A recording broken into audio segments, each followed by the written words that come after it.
Okay. Uh, Bismillahir Rahmanir Rahim. It's our lecture number 5, machine design. So in today's lecture, we will discuss about the basic concepts and the terminologies. Okay. Of the we will discuss the design of clutch. Okay. As we have discussed in the previous classes, first we have some introductory terminologies about the machine designs. Then we have discussed the basic concepts and designs of the shops.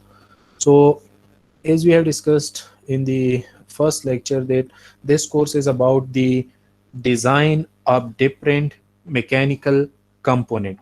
Okay, जो simple mechanical component है उसकी design, construction या working principle के बारे में हम discuss करेंगे. ठीक है. So in the previous two lecture we have discussed about the shafts, and in this lecture and in next lecture inshallah we will discuss about the design of clutch. Okay, so first just watch these different videos and then I will ask from you people that what you know about the clutches. ठीक है, अगर किसी ने bike drive किया हुआ है या vehicle drive किया हुआ है तो मोस्टली उसमें जो है क्लचेस होते हैं. So first watch these videos, then I will ask from you people that what is your understanding about the clutches. Okay, so see, mostly in mechanical machineries we are dealing with the transmission system. Like as we have discussed in the previous class, that in mechanical machineries we have three types of machineries. Okay, one will be the source, yeah, one will be the component for the power generation. Okay, that is called the source of the energy, that is called the power generator, जहाँ पे जो है power generate होता है. Yeah, either it will be generated from another form of energies. For example, we can convert electrical energy into mechanical energy, we can convert chemical energy into mechanical energy, we can convert heat energy into mechanical energy. So the system, yeah, the machineries which convert other forms of energy into mechanical energy or which generate mechanical energy, that will be called the source of energy. Okay, and why we are generating energy? Just to perform some useful work. Energy हम क्यों generate करते हैं? कि उससे हम एक useful work perform कर सके ना, अपना जो requirement होता है या human beings को या human kinds को एक benefit हम provide कर सकें. ठीक है, so we are generating for the utilization purposes. अगर आप energy utilize नहीं करते तो फिर उसकी generation की पैदा नहीं होगा ना. So first you will have a source of energy, first you will generate energy, and we will have a point where we will utilize the energy. ठीक है, एक point पे आपने energy को utilize करना होगा. Now from the point of generation to the point of utilization, the energy will be transmitted through some arrangement which is called the transmission system. ठीक है, सो मोस्टली जो एनर्जी ट्रांसमिशन होता है वो हम शॉफ्ट्स के जरिए करते हैं. तो कितना एनर्जी आपने ट्रांसमिट करना है, उसका इम्पैक्ट कितना होगा, टॉर्क कितना होगा, तो कितने डायमेंशंस के शॉफ्ट्स आपको रिक्वायर्ड होंगे, उसमें डिफ्लेक्शंस कितने प्रोड्यूस्ड होंगे, ट्विस्टिंग उसमें कितना प्रोड्यूस्ड होगा, उसके स्ट्रेसेस कितने होंगे, that we have discussed in the previous lecture. Now during the transmission of energy, sometime we have to change the speed of transmission. ठीक है, शॉफ्ट, अगर शॉफ्ट के जरिए आप पावर ट्रांसमिट करते हैं ना, तो एक शॉफ्ट क्या होगा, वो सोर्स के साथ कनेक्ट होगा. सपोज मोटर के साथ कनेक्टेड है, जनरेटर के साथ कनेक्टेड है, सोर्स के साथ कनेक्टेड है, और एक शॉफ्ट जो है वो यूटिलाइजर के साथ कनेक्ट होगा. नाउ अगर ये एक सिंगल शॉफ्ट है तो जितनी स्पीड पे सपोज मोटर रोटेट होता है उतनी स्पीड पे वो यूटिलाइजर को पावर इन होगा, या जितना टॉर्क मोटर से इन हो रहे हैं शॉफ्ट को उतना टॉर्क जो है शॉफ्ट से आउट होगा. Mean there will be no variation. Now suppose if we want to change the speed, suppose अगर यहाँ पे इनपुट स्पीड n1 है और आउटपुट स्पीड हम n2 देना चाहते हैं, या for example if we have to increase the impact of power, mean अगर स्पीड को आप रिड्यूस कर लेना तो पावर इंक्रीज हो जाएगा, पावर का जो इम्पैक्ट है वो इंक्रीज हो जाएगा, या अगर पावर को आपने कम रखना है, स्पीड को आपने इंक्रीज करना है। Okay, suppose you have to change the speed or power in between these 2 points, so here you will have to install some other arrangements. Okay, so see here, this is just the visualization of the power transmission in a vehicle. So ये जो part है ये engine है जहाँ पे ये cylinders लगे हुए हैं, ठीक है, ये जो है these are the pistons, ये पिस्टन रॉड्स हैं, यहाँ पे ये जो है ये क्रैंक शाफ्ट इसको कहते हैं, क्रैंक शाफ्ट है।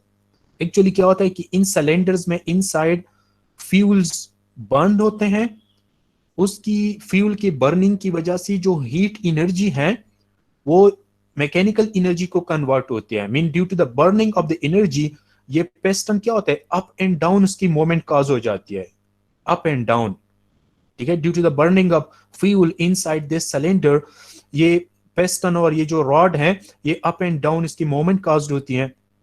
Now this up and down movement is converted into rotatory movement due to this crank shaft. In crank shaft क्या करते हैं, ये अप एंड डाउन मूवमेंट जो होते हैं पिस्टन का और इन रॉड्स के, इनको रोटेटरी मोशन में कन्वर्ट करता है। सो ये जो क्रैंक शाफ्ट है अब ये इनपुट शाफ्ट है, ठीक है, ये पावर ले रहा है या पावर जो है in term of we generate कर रहा है, ठीक है, एक तो ये हो गया। दूसरी बात यहाँ पे देखिए ये जो येलो शाफ्ट है ये टायर्स के साथ कनेक्टेड होता है, व्हील्स के साथ कनेक्टेड होता है, तो यहाँ पे पावर क्या होता है, यूटिलाइज्ड होता है। नाउ सोर्स से यूटिलाइजर तक इन बिटवीन ये जो सिस्टम है ये ट्रांसमिशन सिस्टम है कि इंजन से व्हील तक जो है पावर ट्रांसमिट हो रहा है, ठीक है। अब देखें ये जो आप लोगों को अगर ग्रे कलर का शाफ्ट नजर आ रहे हैं ये इंजन के साथ कनेक्टेड है, क्रैंक शाफ्ट के साथ कनेक्टेड है, so that is the input shaft, और यहाँ पे ये जो येलो शाफ्ट है ये आउटपुट शाफ्ट है, ठीक है। अब देखिए in between these two shaft if you want to variate the speed, अगर इस देखिए इनपुट शाफ्ट का स्पीड तो कांस्टेंट होगा ना, इसका एक फिक्स स्पीड पे वो रोटेट होगा, इंजन जो है ये इंक्रीज भी हो सकता है, जो एक्सेलरेटर के जरिए हम इंक्रीज करते हैं वो तो अदर कंसेप्ट है फिर। लेकिन देखिए अगर ये speed suppose 1000 revolution per minute है, 1000 रिवॉल्यूशन पर मिनट है, और यहां पे आपको 500 रिवॉल्यूशन पर मिनट चाहिए, तो हम क्या करेंगे, इस शाफ्ट के साथ ये जो गियर कनेक्टेड है ना, इसके साथ इस तरह गियर कनेक्ट कर लें जो इसकी डायमीटर के डबल के बराबर हो। अगर डायमीटर इंक्रीज हो जाए तो यहाँ पे जो रोटेटरी मोशन है वो इंक्रीज हो जाएगा। मतलब ये है कि अगर ये गियर जो है ये 2 दफा रोटेट होता हो तो उसकी जो डबल डायमीटर का गियर हो वो 1 टाइम रोटेट होगा। समझ आ रहे हैं ना। सपोज अगर आपके पास एक गियर है और एक दूसरा गियर है, सपोज ये जो दूसरा गियर का जो डायमीटर है ये पहले डायमीटर के डबल के बराबर है, पहले गियर के डायमीटर के डबल के बराबर है। तो जब ये गियर एक बार रोटेट होगा, सॉरी जब ये गियर 2 बार रोटेट होगा तो ये जो लार्जर गियर है ये 1 टाइम रोटेट होगा। तो मतलब ये है कि अगर इनपुट शाफ्ट जो है उसका स्पीड 1000 रिवॉल्यूशन पर मिनट है और आपको 500 रिवॉल्यूशन पर मिनट चाहिए, तो आपने इस गियर को double of the diameter of this gear के साथ कनेक्ट करना होगा। अगर आपने सेम स्पीड यहां पे चाहिए, ठीक है, अगर यहाँ पे 1000 स्पीड है और आपको भी 1000 स्पीड चाहिए, तो फिर आपने इसको सिमिलर डायमीटर गियर के साथ कनेक्ट करना होगा। ठीक है, अगर 2 गियर्स हैं, सिमिलर डायमीटर्स हैं, तो दोनों के नंबर ऑफ रोटेशंस भी सेम होंगे। अगर आपने स्पीड को सपोज डबल करना है, आउटपुट स्पीड आपने 2000 रिवॉल्यूशन पर मिनट रखना है और इनपुट स्पीड 1000 है, तो फिर आपने इस इनपुट गियर को हाफ ऑफ इट्स डायमीटर की गियर के साथ कनेक्ट करना होगा। समझ आ रहा है ना different points. So you can variate the velocity from the input shaft to the output shaft. एक तो ये बात हो गई. दूसरी, सपोज अगर ये इनपुट शाफ्ट जो है ये क्लॉकवाइज रोटेट होता है और आपको पावर एंटी क्लॉकवाइज चाहिए, तो आप क्या करेंगे? देखें, अगर ये एक गियर है ना, ये इस तरह रोटेट हो रहा है, तो उसके साथ आप 3 गियर्स अटैच कर दें, तो लास्ट जो गियर है ये आपको अपोजिट डायरेक्शन में पावर देगा. So you have reverse the direction of torque. Torque के डायरेक्शन को आपने रिवर्स कर दिया. दूसरी बात होगी. तीसरा जो पॉइंट है दैट इज द पावर. देखिए, अगर आप वेलोसिटी को डिक्रीज करते हैं ना, तो आउटपुट टॉर्क जो है वो इंक्रीज होगा. सो अब देखिए, सोर्स आपके पास एक है, यूटिलाइजर आपके पास सिंगल है. इन बिटवीन आपने वेलोसिटी को, पावर को और डायरेक्शन को सपोज अगर चेंज करना है, so you will have to link the input shaft and to the output shaft with different gears. Mean different gears के जरिए आपने इनपुट शाफ्ट और आउटपुट शाफ्ट को एक दूसरे के साथ लिंक करना होगा. नाउ डायरेक्टली इस तरह नहीं हो सकता कि आपके पास ये आउटपुट शाफ्ट है और ये एक इनपुट शाफ्ट है. ठीक है, एक इनपुट है और एक आउटपुट है. मीन ये एक दूसरे के साथ कनेक्टेड है, दोनों रोटेट होते हैं. तो जब दोनों कनेक्टेड हो और दोनों में रोटेशन हो, तो इसी टाइम पे आप उसको जो है उसकी स्पीड को, डायरेक्शन को या पावर को चेंज नहीं कर सकते. सबसे पहले आपने क्या करना होगा? इन दोनों को डिस्कनेक्ट करना होगा, फिर एक गियर से आपने इसको दूसरी गियर के साथ इंगेज करना होगा. First you will have to disconnect the output shaft from the input shaft, then you can connect it into another gear. ठीक है. नाउ जब ये डिस्कनेक्ट हो जाए और अनदर गियर के साथ आप इसको इंगेज कर लें, तो फिर आपने दोनों शाफ्ट को कनेक्ट करना होगा. So if you have to change the speed, if you have to change the power, if you have to change the direction of speed, you will have to disconnect the output shaft from the input shaft, and you will have to engage it into required gear, and then you will have to engage it. ठीक है, तो shafts को पहले engage कर लें, gears के साथ connect करके दोबारा पहले shafts को disengage कर लेना, disconnect कर लें, फिर gear के साथ कनेक्ट करके शॉफ्ट्स को इंगेज कर लें. नाउ इस पर्पस के लिए क्लच यूज होता है. कॉन्सेप्ट क्लियर हो गया क्लच का थोड़ा सा? जी, is it clear? Yes sir. अच्छा, अब देखिए इस वीडियो को देखें कि यहाँ पे हमारे पास इंजन है, येलो जो है ये आउटपुट शॉप है, यहाँ पे ये ग्रे कलर जो है ये इनपुट शॉप है. तो किस तरह गियर जो है चेंज होता है, मीन किस तरह आपने आउटपुट शॉप को इनपुट शॉप से डिस्कनेक्ट करके गियर को चेंज करके फिर कनेक्ट करना होगा. ठीक है. सो सी यहाँ पे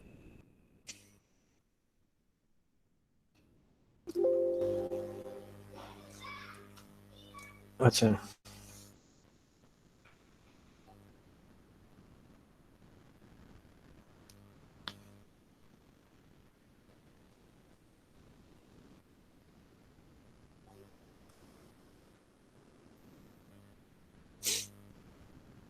see,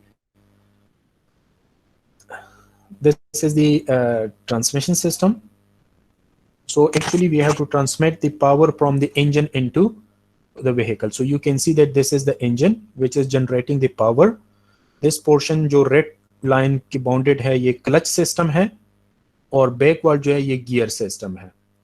So engine में क्या होता है actually, यहाँ पे फ्यूल्स बर्न होते हैं. ये 4 सिलेंडर इंजन है, अगर आप लोगों ने नेम सुना हुआ है. 4 सिलेंडर इंजन है. ये रॉड्स के जरिए जो पावर है, ये अप एंड डाउन मोशन है, रिसिप्रोकेटिंग मोशन है, ये क्रैंक शाफ्ट के जरिए जो है रोटरी मोशन को कन्वर्ट होता है. ठीक है. और ये देखिए ये फ्लाई व्हील है. ठीक है. रोटरी मोशन जो है that is transmitted into fly wheel और जिसके साथ जो है ये ग्रे कलर का जो शाफ्ट है ये कनेक्टेड है. सो ये ग्रे कलर का जो शाफ्ट है that is a kind of output shaft for the engine, but it is the input shaft for the backward system. ठीक है, ये क्लच पेडल होता है. ठीक है, जब आप क्लच पेडल को प्रेस कर लेना तो ये हाइड्रोलिक सिस्टम होता है.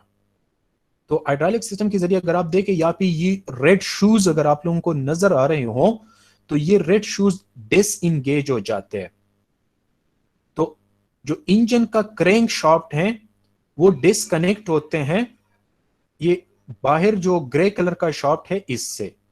जब आप पेडल रिलीज कर लें तो ये रेड शूज जो है ये क्या होते हैं, ये कनेक्ट हो जाते हैं. समझ आ रहे हैं ना. पहले देखें, जब आप पेडल को प्रेस करते हैं, ठीक है, पेडल को आप प्रेस कर लें तो हाइड्रोलिक सिस्टम के जरिए क्या होता है, ये रेड शूज को देखें ये डिस्कनेक्ट हो जाते हैं. ये शूज क्या हो जाते हैं, डिस्कनेक्ट हो जाते हैं. तो आप देखें ये क्रैंक शाफ्ट जो है ये रोटेट होगा और यहां पे ये जो ग्रे कलर का शाफ्ट है ना, ये ग्रे कलर का शाफ्ट जो that is a kind of output shaft for the engine. Because engine में पावर जनरेट होता है ना, क्रैंक शाफ्ट जो है इनपुट शाफ्ट है. फिर ये ग्रे कलर का ये जो शाफ्ट है ये क्या करते हैं, पावर लेते हैं इंजन से. So that is a kind of output shop for the engine, but it is the input shop for this yellow shop. Yellow shop जो ये टायर्स के साथ कनेक्टेड है. ठीक है, तो ये जो ग्रे कलर का शॉफ्ट है that is output for the engine, but input for the rear assembly. ठीक है, तो आप देखें जब आप क्लच पेडल को प्रेस करते हैं ना तो ये रेड शूज क्या हो जाते हैं, डिसएंगेज हो जाते हैं. मीन ये ग्रे कलर शॉप को डिसएंगेज करते हैं इंजन से. ठीक है, सो आप देखिए इंजन की जो क्रैंक शाफ्ट है ये रोटेट होगा, लेकिन ये जो ग्रे कलर का शाफ्ट है ये रोटेट नहीं होगा. देखें नजर आ रहा है तुमको, ये रोटेट हो रहे हैं और ये शाफ्ट जो है ये रोटेट नहीं हो रहा. अब जब आप पेडल को रिलीज कर लें ना, क्लच पेडल जो होता है इसको आप रिलीज कर लें तो ये जो शाफ्ट है ये इंजन की क्रैंक शाफ्ट के साथ कनेक्ट हो जाएगा और पावर का ट्रांसमिशन जो है दैट विल बी स्टार्टेड. ठीक है, नाउ देखिए ये सिस्टम जो है इसको गियर बॉक्स सिस्टम कहते हैं, ये क्लच सिस्टम है. ठीक है, now as we have discussed कि अगर आपने स्पीड को चेंज करना है, स्पीड का डायरेक्शन को चेंज करना है, पावर को चेंज करना है, तो यहां पे ये जो ब्लू गियर्स हैं इनको आपने डिफरेंट रेड गियर के साथ इंगेज करने होंगे. तो यहां पे स्पीड ऑफ दी ये जो येलो शाफ्ट है ना इसका जो स्पीड है ये चेंज हो जाएगा. ठीक है, अब देखें आप लोगों ने ये बात सुना होगा कि जब गाड़ी जो है फर्स्ट गियर में होता है तो फर्स्ट गियर में क्या होता है, गाड़ी की स्पीड कम होती है लेकिन पावर ज्यादा होती है.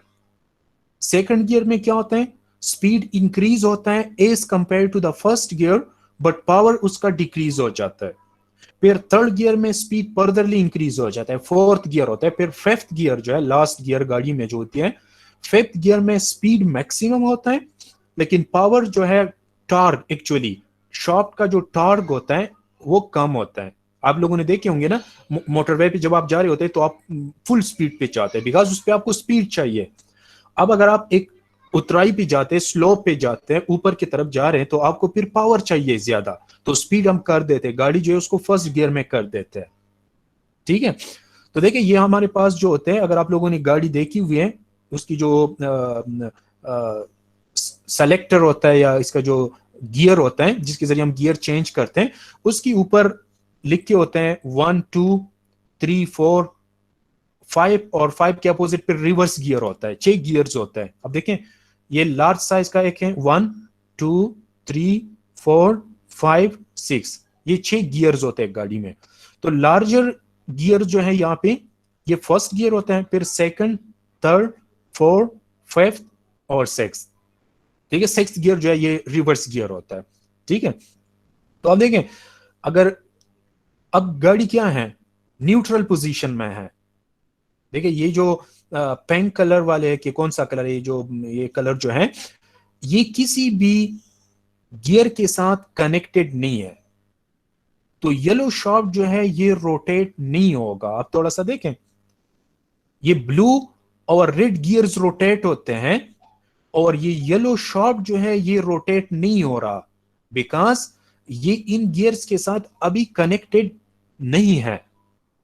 ठीक है, अब जो गाड़ी जो है ना वो न्यूट्रल पोजीशन में है। अगर किसी ने ड्राइविंग की है तो वो उसको फिर समझ आ जाएगी इसकी।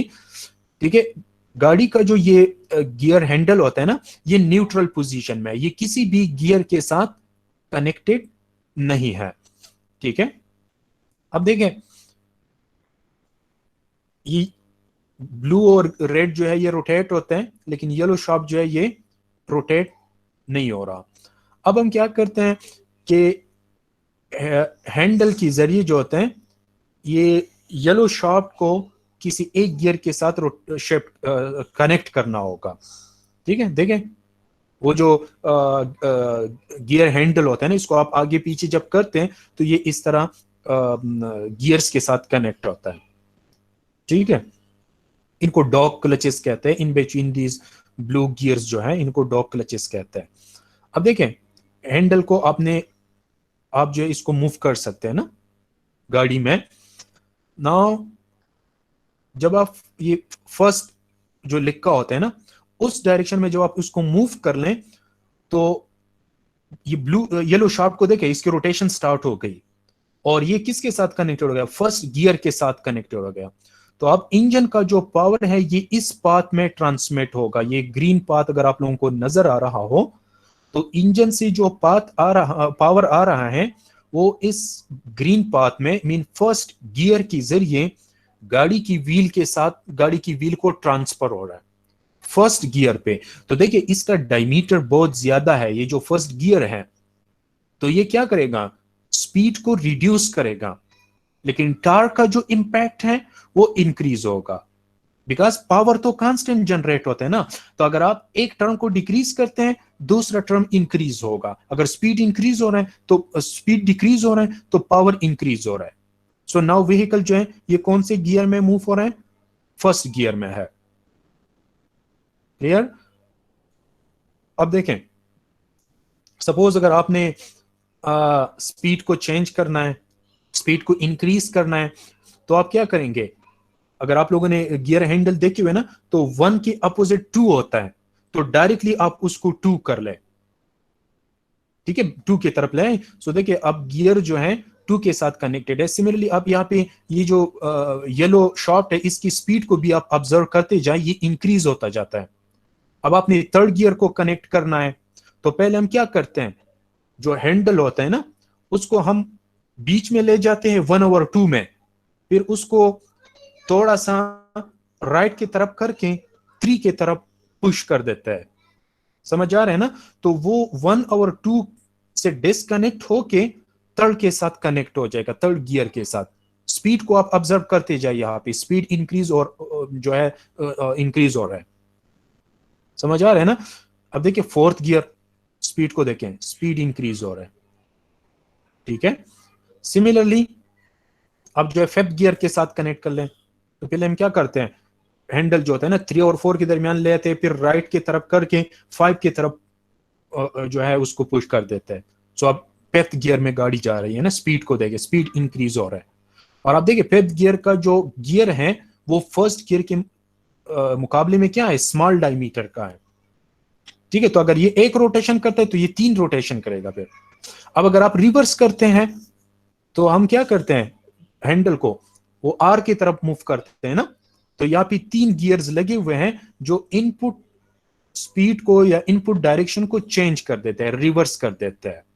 और ये पावर जो है बैक साइड पे आ जाता है, ये डिफरेंशियल है ना, फिर पावर को 90 डिग्री पे रोटेट करके व्हील के साथ ये कनेक्ट कर देते हैं। सो this is the complete system of the power transmission. अब यहाँ पे देखें, अगर आप लोगों ने ड्राइव किया हुआ है, तो जब भी आप गियर चेंज करते हैं तो सबसे पहले हम क्या करते हैं, क्लच पेडल को प्रेस करते हैं।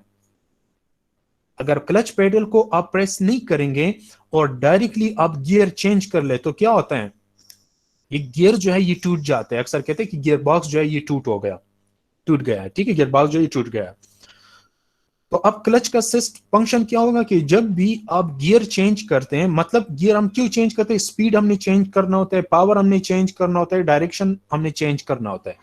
तो सबसे पहले आपने क्या करना है, क्लच पेडल को प्रेस करना है कि आउटपुट शाफ्ट जो है इनपुट शाफ्ट से डिस्कनेक्ट हो जाए और आप ये जो गियर्स है इसको प्रॉपरली इंगेज कर लें।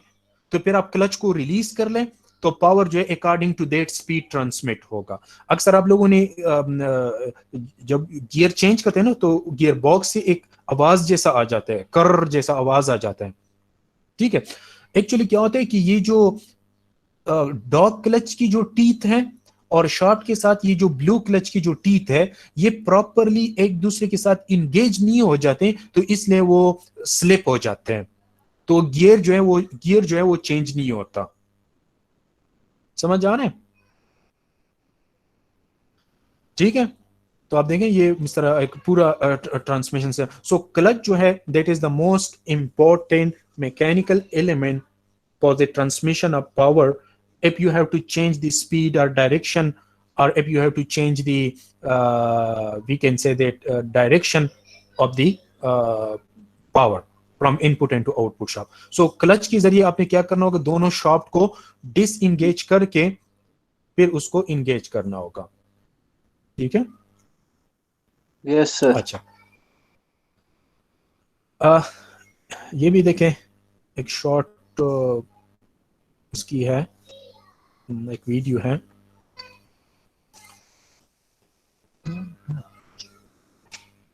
The cone clutch is an axially actuated clutch which is able to transmit a relatively high torque for its size compared to a single plate clutch of the same size due to increased surface area.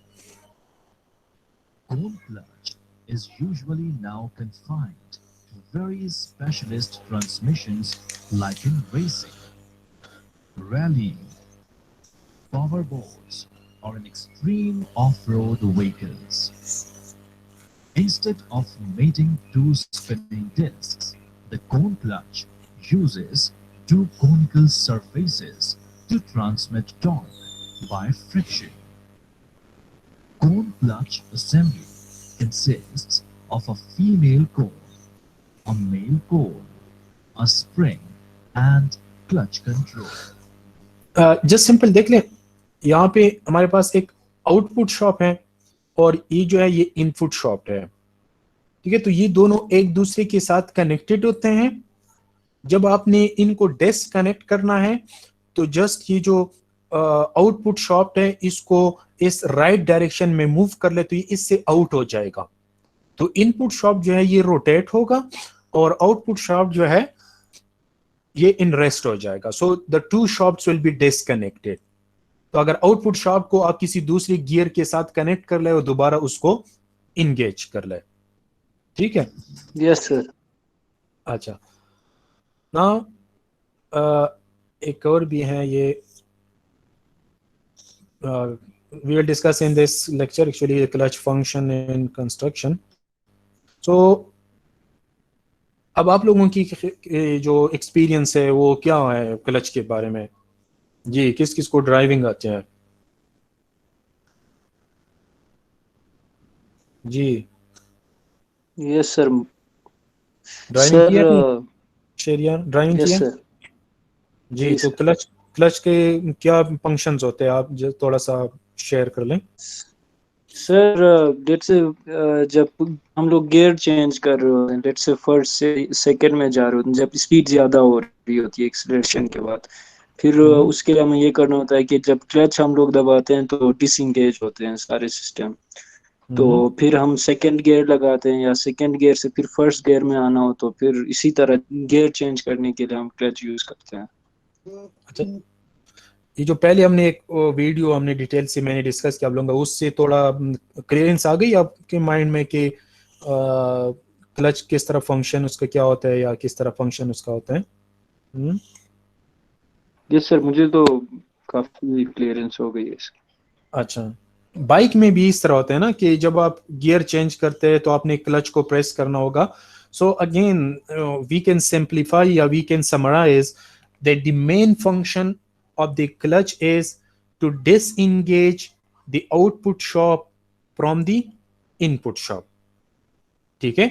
And to engage the output shock into the input shock. That is the simplest definition of the clutch. कि clutch हम क्यों use करते हैं? Just for the engagement and disengagement of the output shock with the input shock.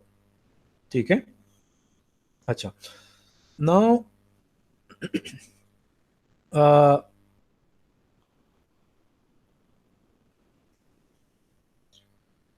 different types है, we will discuss these things. So as we have discussed कि एक हमारे पास एक input shaft होता है, फिर output shaft होता है. So sometime we are interested to change the speed to get the different torque, also to change the direction of the power. You have to change the direction of the torque. So you will have to disconnect the output shaft from the input shaft, and then you will have to connect it. Okay, so we can say that clutch is a mechanical device which engage or disengage the driving shaft from the driven shaft. ठीक है, दो shafts होते हैं ना, एक shaft जो है वो सोर्स के साथ कनेक्टेड है तो वो ड्राइवर होगा. Actually that is the input shaft, that is the driver shaft, that is the driving shaft. और एक हमारे पास जो है आउटपुट शाफ्ट है जो व्हील के साथ कनेक्टेड है तो वो ड्रिवन शाफ्ट होगा, वो आउटपुट शाफ्ट होगा. सो क्लच क्या करते हैं, वो ड्राइविंग शाफ्ट को ड्रिवन शाफ्ट से इंगेज और डिसएंगेज करते हैं. ठीक है, device that is used to transmit the power smoothly and comfortably. Mean अगर दोनों शाफ्ट को आप डिसएंगेज नहीं करते तो फिर उनकी जो पावर और स्पीड और डायरेक्शन है उनको आप चेंज नहीं कर सकते. पहले आपने उसको डिसएंगेज करना होगा, then you will have to connect it into your required gear और फिर उसको इंगेज कर ले. ठीक है. So clutch is found on vehicles mostly जो मैनुअली शिफ्टेड ट्रांसमिशन सिस्टम होते हैं. जो ऑटोमेटिक ट्रांसमिशन सिस्टम है वो उसमें डिफरेंट कंसेप्ट है. मोस्टली मैनुअली जो व्हीकल्स होते हैं उसमें क्लच इंपॉर्टेंट होता है. अच्छा, एक एक्सेलरेटर भी है. एक्सेलरेटर का फंक्शन फिर डिफरेंट है. एक्सेलरेटर जो है वो इंजन में पावर जनरेशन जो है उसको इंक्रीज करते हैं. ठीक है. अब इनपुट शाफ्ट जो है ना, इनपुट शाफ्ट की स्पीड को इंक्रीज डिक्रीज करते हैं. मीन एक तो यह है ना कि आप पहले व्हीकल को सपोज 4th गियर में डाल दें, उसको 5th गियर में डाल दें तो अकॉर्डिंगली उसका वो वही स्पीड होगा. ठीक है, उसका एक कांस्टेंट रेशो होगा ना उसके साथ. देखें, अगर इनपुट शाफ्ट जो है उसका डायमीटर D1 है, स्पीड उसका N1 है. आउटपुट शाफ्ट जो है उसका डायमीटर D2 है और स्पीड उसका क्या है, N2 है. तो देखिए हमारे पास व्हीकल में क्या होते हैं, डिफरेंट गियर्स होते हैं ना. तो अब हर एक गियर की स्पीड का इनपुट शाफ्ट के साथ एक स्पेसिफिक रेशो होगा. ठीक है, मतलब यह है कि सपोज अगर व्हीकल जो है वो फर्स्ट गियर में है, व्हीकल अगर फर्स्ट गियर में है तो देखें सपोज अगर इनपुट शाफ्ट जो है, इनपुट शाफ्ट की speed for example 300 revolution per minute है तो अगर गाड़ी we can say that first gear में हो और उसका जो स्पीड है सपोज वो 200 है. ठीक है, अब इनपुट शाफ्ट की जो स्पीड है उसको आप एक्सेलरेटर से इंक्रीज डिक्रीज कर सकते हैं. मीन ये फर्स्ट गियर में भी आप स्पीड इंक्रीज डिक्रीज कर सकते हैं ना with respect to the accelerator. अगर आप एक्सेलरेटर प्रेस कर लेना, एक्सेलरेटर आप अप्लाई कर लें तो इनपुट शाफ्ट का जो स्पीड है वो इंक्रीज होगा. सपोज अगर ये 600 रिवॉल्यूशन पर मिनट हो जाए तो गाड़ी फर्स्ट गियर में होगी लेकिन स्पीड क्या हो जाएगा, 400 हो जाएगा. समझ आ रहा है. मीन अगर फर्स्ट गियर में है और आप एक्सेलरेटर प्रेस कर ले, अप्लाई कर ले, फिर भी स्पीड इंक्रीज होगा लेकिन वो स्पीड कहां से इंक्रीज हो जाएगा, वो इनपुट शाफ्ट से इंक्रीज हो जाएगा.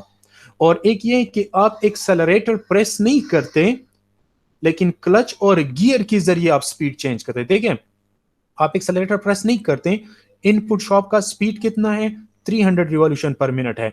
फर्स्ट गियर में कितना स्पीड है, 200 रिवॉल्यूशन पर मिनट आपको मिल रहा है। लेकिन आप उसी इनपुट स्पीड को आप फिफ्थ गियर के साथ कनेक्ट कर लें तो फॉर एग्जांपल आपको 900 रिवॉल्यूशन पर मिनट मिल रहा है। तो आप देखें इनपुट शॉफ्ट का स्पीड कांस्टेंट है, फर्स्ट गियर में आपको 200 दे रहा है, फिफ्थ गियर में आपको 900 दे रहा है। समझ आ रहा है ना? एक तो ये स्पीड इंक्रीज है, दूसरा ये है कि आप सपोज अगर आपने एक्सेलरेटर अप्लाई कर दी, तो जब आपने एक्सेलरेटर अप्लाई कर दी तो इनपुट शॉफ्ट का स्पीड सपोज क्या हो गया, 600 हो गया।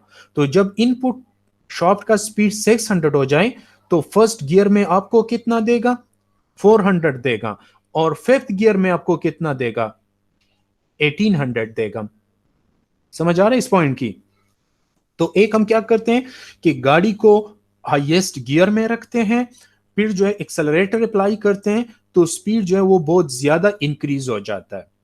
ठीक है, तो एक्सेलरेटर का जो फंक्शन है वो इनपुट शॉफ्ट की स्पीड आपको इंक्रीज करते हैं, वो इंजन की रिवॉल्यूशन पर मिनट को इंक्रीज करते हैं। आप लोग इसको प्रैक्टिकली भी इस तरह ऑब्जर्व कर सकते हैं कि अगर आप सपोज गाड़ी ड्राइव करते हैं और गाड़ी जो है उसकी जो उसमें डायल्स होते हैं ना, एक में आपको स्पीड नजर आ रहा होता है किलोमीटर पर आवर, दूसरा जो स्पीड होता है, दूसरा जो डायल होता है उसमें क्या होते हैं, उसमें रिवॉल्यूशन पर मिनट्स होते हैं। सो एक्चुअली ये किस चीज की रिवॉल्यूशन पर मिनट है आप लोगों को पता है जी? गाड़ी में देखे हुए ना, दो डायल्स लगे होते हैं, एक में आपको क्या नजर आ रहा होता है, स्पीड, उसमें लिखा होता है ना किलोमीटर पर आवर, और दूसरे में क्या होता है, रिवॉल्यूशन पर मिनट। एक्चुअली ये इंजन की रिवॉल्यूशन पर मिनट है, मीन इंजन के साथ जो क्रैंकशाफ्ट कनेक्टेड है ना उसकी रिवॉल्यूशन पर मिनट है।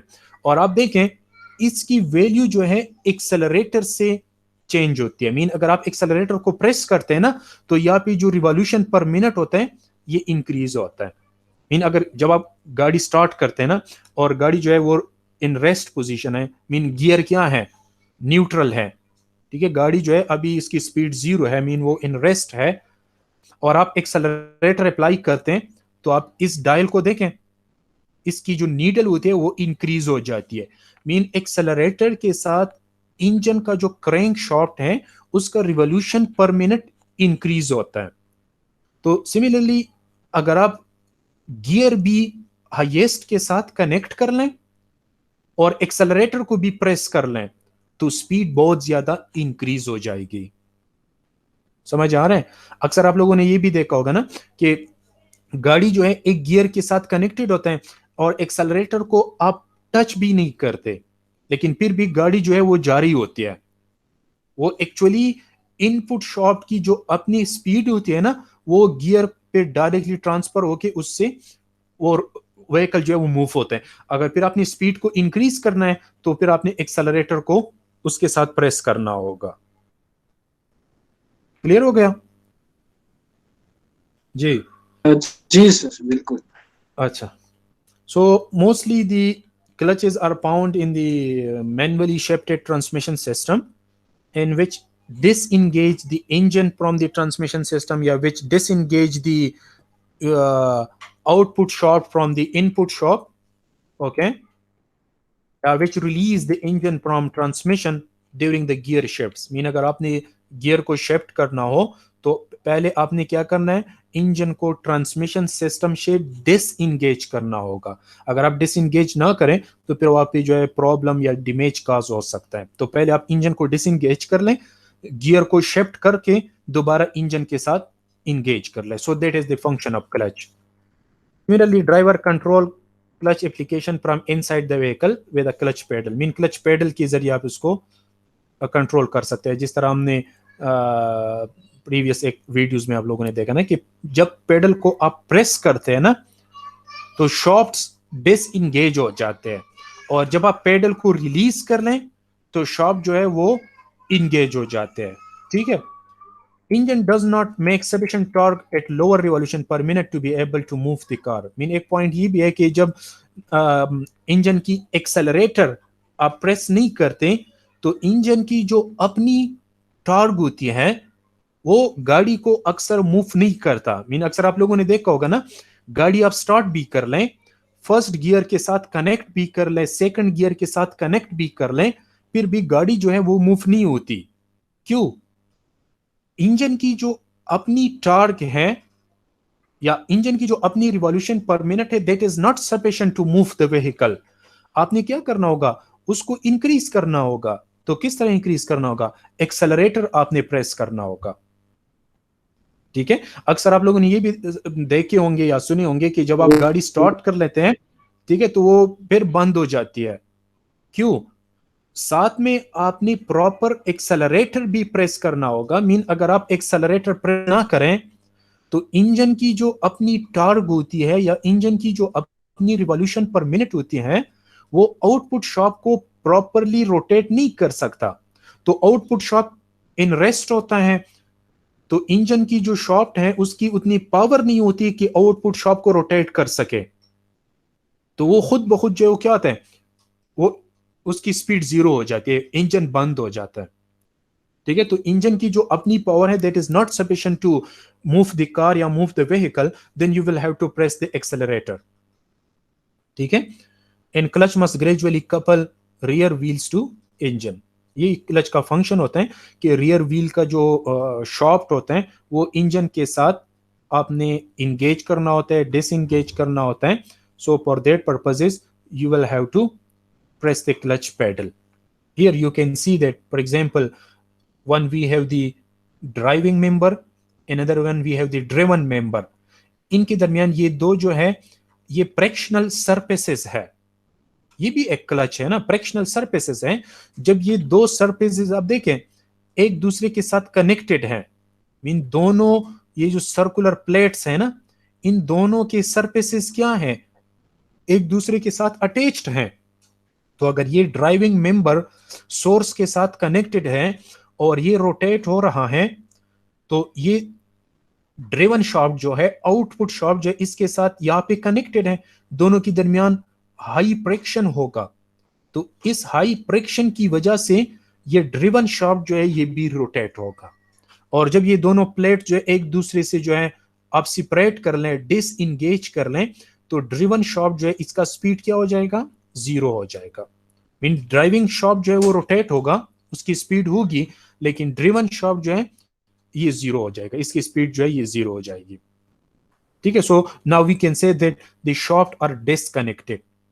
ठीक है, या the clutch is disengaged, and here we can say that the clutch is engaged या द शाफ्ट्स आर कनेक्टेड। ठीक है,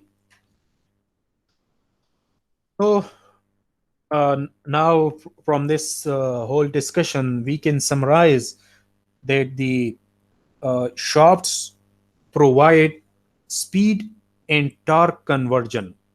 Okay, suppose if you have to get the different torque and different speed or speed at different direction, so you will have to engage the output shaft with different gear with the input shaft. ठीक है, तो आपको जो है different speed या different torque जो है वो प्रोवाइड होगा। So now if you have to convert the speed and torque from one end to another, so for this purposes clutch will be used. Also the clutch facilitates the change in direction. ठीक है, अगर आपने reverse direction में जाना है, देखिए engine का जो पावर होता है वो एक ही डायरेक्शन में होता है, वो रोटेट नहीं होता, वो चेंज नहीं होता। मीन इंजन जो है वो एक ही डायरेक्शन में रोटेट होता है, उसमें जस्ट जो पिस्टन्स होते हैं वो अप एंड डाउन मूवमेंट करते हैं, उसके जरिए जो है क्रैंक शाफ्ट जो होते हैं वो एक डायरेक्शन में उसकी रोटेशन होती है, क्लॉकवाइज होते हैं या एंटी क्लॉकवाइज होते हैं। लेकिन अगर आपको अपनी रिवर्स जाना है तो आपने वहां पे तीसरा गियर्स इंस्टॉल करना होगा, which we have seen in the video. ठीक है, सो क्लच के जरिए जो है पहले आप आउटपुट शाफ्ट को डिसएंगेज करके रिवर्स गियर के साथ कनेक्ट कर लें और फिर इंजन के साथ इंगेज कर लें। ठीक है, ऑटोमोटिव गियर बॉक्सेस जो होते हैं ये लोड को और स्पीड को खुद जो है मैनिपुलेट करके उसके साथ इंगेज करते हैं। कि सपोज अगर आप सपोज अगर आप स्लोप पे जा रहे हैं ना, तो फिर आपको पावर ज्यादा चाहिए होगा, तो वो ऑटोमेटिकली स्पीड डिक्रीज कर देते हैं। या अगर आप प्लेन एरिया पे जा रहे हैं तो आपको ज्यादा स्पीड चाहिए, पावर का इम्पैक्ट कम होता है, तो ऑटोमेटिक व्हीकल जो होते हैं वो उसको खुद मैनिपुलेट करके उस रेशोज जो होते हैं ना टॉर्क और स्पीड का, उसके मुताबिक व्हीकल को मूव करता है। ठीक है, and see once the engine has reached a number of revolution per minute it is advisable to increase the gear to reduce the engine revolution per minute। ये भी आप लोगों ने ऑब्जर्व किया होगा अगर किसी ने ड्राइविंग की है कि गियर आप कब चेंज करते हैं, जब इंजन जो है एक स्पेसिफिक रिवॉल्यूशन पर मिनट पे चले जाए। मीन डायरेक्टली जब आप गाड़ी स्टार्ट कर लें ना तो डायरेक्टली आप उसको फोर्थ गियर के साथ कनेक्ट नहीं कर सकते, बिकॉज इंजन की उतनी कैपेसिटी नहीं होती उसी टाइम पे कि वो फोर्थ गियर में गाड़ी को मूव कर सके। पहले आपने क्या करना होगा, गाड़ी को स्टार्ट कर लें, थोड़ा सा उसकी रिवॉल्यूशन पर मिनट इंक्रीज करके फर्स्ट गियर के साथ कनेक्ट कर लें, फिर आप एक्सेलरेटर के जरिए इंजन की रिवॉल्यूशन पर मिनट को फर्दरली इंक्रीज करके सेकंड गियर के साथ कनेक्ट कर लें, फिर थर्ड के साथ, फिर फोर्थ के साथ, फिर फिफ्थ के साथ। इस तरह स्टेप बाय स्टेप आपने लोअर गियर से हायर गियर पे जाना होगा। ठीक है, अच्छा अगर डायरेक्टली आप कनेक्ट करते हैं तो से हाईली वियर एंड टीयर काज हो सकते हैं, डैमेज काज हो सकता है, कंट्रोल प्रॉपर नहीं होता, अक्सर क्लच बॉक्स जो है खराब हो जाते हैं, क्लच पेडल खराब हो सकता है। ठीक है, तो क्या करते हैं कि आपने proper revolution per minute achieve करके फिर एक गियर से दूसरी गियर पे शिफ्ट करना होगा। Most gearboxes are used to increase torque and reduce the speed of output shop. This produces a mechanical disadvantage. Mechanical advantage.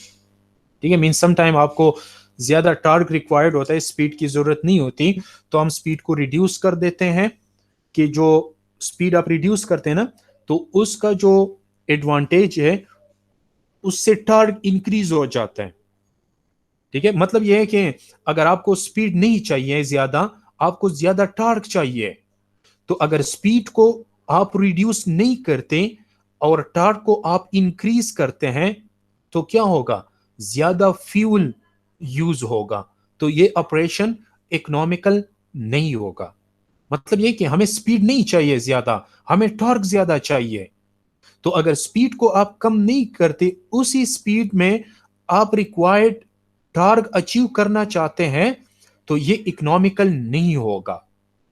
और अगर आप स्पीड को रिड्यूस कर लेना, तो जब आप स्पीड को रिड्यूस कर ले तो आपको कुछ फ्यूल बच जाएंगे, तो उस फ्यूल को आप यूटिलाइज कर ले टॉर्क की इंक्रीज में, तो जो मोमेंट है या जो ऑपरेशन है वो इकोनॉमिकल होगा। ठीक है, सिमिलरली अगर आपको हाई स्पीड चाहिए, आपको टॉर्क नहीं चाहिए, तो अगर इसी टॉर्क पे आप अपना रिक्वायर्ड स्पीड अचीव करना चाहते हैं तो ज्यादा फ्यूल जो है रिक्वायर्ड होंगे, और अगर आप टॉर्क को रिड्यूस कर लें और स्पीड को इंक्रीज कर लें तो ये इकोनॉमिकल ऑपरेशन होगा। ठीक है, so this is the purpose of the clutches, that to obtain the variation in speed, torque and direction we will have to disengage the output shock from the input shock through the clutch system. So clutches are disengaging. Okay, mean when you press the clutch pedal, so we can say that the clutch is disengaged, the shafts are disconnected. ठीक है, clutch को कब disengage करते हैं, जब आप engine start करते हैं। देखें, जब गाड़ी जो है वो गियर में है, आप गाड़ी स्टार्ट नहीं कर सकते। आज का जो लेक्चर है ये मोस्ट इंपॉर्टेंट है, अगर किसी को समझ नहीं आ रहा तो फिर आप जो है उसको किसी ड्राइवर के साथ डिस्कस कर लें। देखिए, अगर गाड़ी जो है वो आउटपुट शॉप जो है वो इंजन के साथ कनेक्टेड है, तो इट मींस दैट कि गाड़ी जो है ये गियर में है। हम इसको इस तरह कहते हैं कि गाड़ी गियर में है। गियर का मतलब क्या होगा कि आउटपुट शॉप और इनपुट शॉप कनेक्टेड है। तो अब अगर गाड़ी जो है वो खड़ी है, मीन वो ऑफ है और वो गियर में है, तो उस टाइम आप इंजन स्टार्ट नहीं कर सकते, बिकॉज जब आप गाड़ी को स्टार्ट करते हैं ना तो इंजन ऑलरेडी कनेक्टेड है, तो उसकी इतनी कैपेसिटी नहीं होती कि वो डायरेक्टली व्हीकल को मूव कर सके। पहले आपने क्या करना होगा, आउटपुट से इंजन को डिसएंगेज करना होगा। तो जब इंजन डिसएंगेज हो जाए तो उसके ऊपर लोड क्या होगा, लोड 0 होगा, तो वो इजीली स्टार्ट हो जाएगा। And once the engine achieve the required revolution per minute, required torque achieve हो जाए, तो फिर उसको आप गियर के साथ कनेक्ट कर लें। ठीक है, तो क्लच आपने कब डिसएंगेज करना होगा, when you have to start the engine. Similarly when you have to shift the gear, as we have discussed कि डायरेक्टली अगर दोनों शाफ्ट कनेक्टेड हैं तो एक स्पीड से दूसरी स्पीड पे आप शिफ्ट नहीं हो सकते। पहले आपने डिसएंगेज करना होगा, फिर आपने गियर को शिफ्ट करके इंगेज करना होगा। सिमिलरली स्टॉपिंग द व्हीकल, अगर गाड़ी को आपने स्टॉप करना है तो आपने आउटपुट शाफ्ट को इनपुट से डिसएंगेज करना होगा। Similarly idling the engine, idling क्या होता है, जब हम गाड़ी स्टार्ट कर लेते हैं ना तो उस टाइम पे एक्सेलरेटर को प्रेस करते हैं कि इंजन जो है वो रिक्वायर्ड रिवॉल्यूशन पर मिनट जो है या रिक्वायर्ड टॉर्क जो है वो अचीव कर लें। नॉर्मली हम क्या करते हैं पश्तो में जी, विच गाड़ी गर्म शिका ना, इसका मतलब क्या होता है कि इंजन जो है वो required revolution per minute achieve कर लें, तो एक्सेलरेटर को आपने प्रेस करना होगा, लेकिन जो क्लच है वो डिसएंगेज होगा। ठीक है, क्लच कब इंगेज होगा, जब आप पेडल रिलीज कर लें। तो जब आप पेडल रिलीज कर लें क्लच इंगेज होगा और इंजन का जो पावर है या स्पीड है या टॉर्क है वो आउटपुट शाफ्ट पे ट्रांसमिट होगा। ठीक है, सो दो टर्म्स होते हैं, क्लच इंगेज और क्लच डिसएंगेज। सो जब पेडल आप प्रेस करते हैं तो क्लच डिसएंगेज होगा, जब आप पेडल रिलीज करते हैं तो क्लच जो इंगेज हो जाएगा, कनेक्ट हो जाएगा। ठीक है, now the types of couplings used to connect or disconnect two shafts and transmit the power from one shaft to another shaft. ठीक है, actually it performs work like gate or bridge, gate आप open करते हैं और gate आप close करते हैं। ठीक है, ब्रेक जो है इट इज, इसका जो कंसेप्ट होता है या इसका जो वर्किंग होता है that is also similar to the clutch. Brake क्या करते हैं, जस्ट पावर ट्रांसमिशन को स्टॉप कर देते हैं। ठीक है, क्लच जो है ये जस्ट कनेक्ट और डिसकनेक्ट करता है, again the transmission of power जो है वो स्टॉप हो जाता है या स्टार्ट हो जाता है। ठीक है, कपलिंग जो है ये जिस तरह हमने प्रीवियस एक स्लाइड में हमारे पास दो प्लेट्स हैं ना, ये एक दूसरे के साथ कनेक्ट हो जाते हैं, कपल हो जाते हैं। ठीक है, फ्लाई व्हील है, ये डिफरेंट टर्मिनोलॉजीज हैं, which is rotating mechanical device used to rotational energy. ठीक है, now see a clutch is a machine which connect a driving shaft to a driven shaft. ठीक है, आउटपुट शाफ्ट जो है ना वो ड्रिवन शाफ्ट होता है, जो इनपुट शाफ्ट है वो ड्राइविंग शाफ्ट है। Now without stopping the vehicle, जब आप गियर चेंज करते हैं और क्लच आप प्रेस कर लें तो आउटपुट शाफ्ट क्या होता है, इनपुट शाफ्ट से डिसकनेक्ट हो जाता है। तो फिर व्हीकल किस तरह मूव होता है जी, जब आप क्लच पेडल प्रेस कर लेना तो आउटपुट असेंबली क्या हो जाती है, डिसएंगेज हो जाती है। तो फिर व्हीकल किस तरह मूव होता है जी,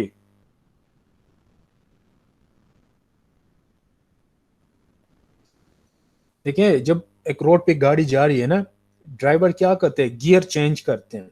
so during the shifting of gear वो क्लच पेडल को प्रेस कर देते हैं। जब क्लच पेडल को आप प्रेस कर लें तो मतलब ये कि आउटपुट शाफ्ट डिसएंगेज हो गए ना इनपुट शाफ्ट से, तो फिर इस टाइम में गाड़ी किस तरह मूव होती है जी शेर यार। सर वो तो ऑलरेडी मोशन में होता मोशन में होता है, मीन ड्यू टू इनर्शिया वो मोशन उसकी कंटिन्यू होती है, लेकिन आप उसको डिसकनेक्ट करते हैं फिर डायरेक्टली दूसरे शाफ्ट के साथ कनेक्ट हो जाते हैं तो फिर वो उसकी स्पीड चेंज हो जाती है। ठीक है, it is required that the driven shaft should stop but the engine should continue to run। Mean clutch का यही फंक्शन है ना कि इंजन हमने स्टॉप नहीं करना, लेकिन ड्रिवन शाफ्ट को हमने स्टॉप करना है, आउटपुट शाफ्ट को हमने स्टॉप करके दूसरी गियर के साथ कनेक्ट करना है। ठीक है, सो अब देखिए सपोज अगर ये हमारे पास इनपुट शाफ्ट है, इस साइड पे ये आउटपुट शाफ्ट है। ठीक है, तो इसका जो एंगुलर वेलोसिटी है दैट विल बी ओमेगा 1, इसकी जो एंगुलर वेलोसिटी है दैट विल बी ओमेगा 2। ठीक है, सो जब आप ब्रेक अप्लाई कर लें या जब आप क्लच अप्लाई कर लें तो ओमेगा 2 क्या हो जाएगा, 0 हो जाएगा। ठीक है, one of which may be 0 in case a brake are to be brought to the same speed by engaging the clutch. देखिए जब आप क्लच रिलीज कर लेना तो ये दोनों प्लेट्स इंगेज हो जाएंगे, इन दोनों की फ्रिक्शनल सरफेसेस होते हैं, तो इस केस में ओमेगा 1 जो है ये ओमेगा 2 के बराबर होगा। ठीक है, मीन सेम स्पीड पे ये आउटपुट शाफ्ट जो है ये रोटेट होगा। और अगर सपोज आप ब्रेक अप्लाई कर लें, ब्रेक का मतलब क्या होता है, इन दोनों को डिसएंगेज करते हैं, या जब आप क्लच अप्लाई कर लें।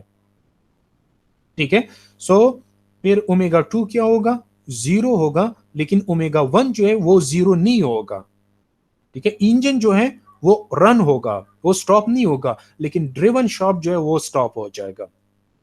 ठीक है, अच्छा, और जब आप इसको इंगेज करते हैं ना कि ओमेगा 1 जो है ओमेगा 2 या पावर जो है शाफ्ट ट्रांसमिट हो जाए, तो यहाँ पे क्या होगा, फ्रिक्शन होगा, टेम्परेचर जनरेट होगा।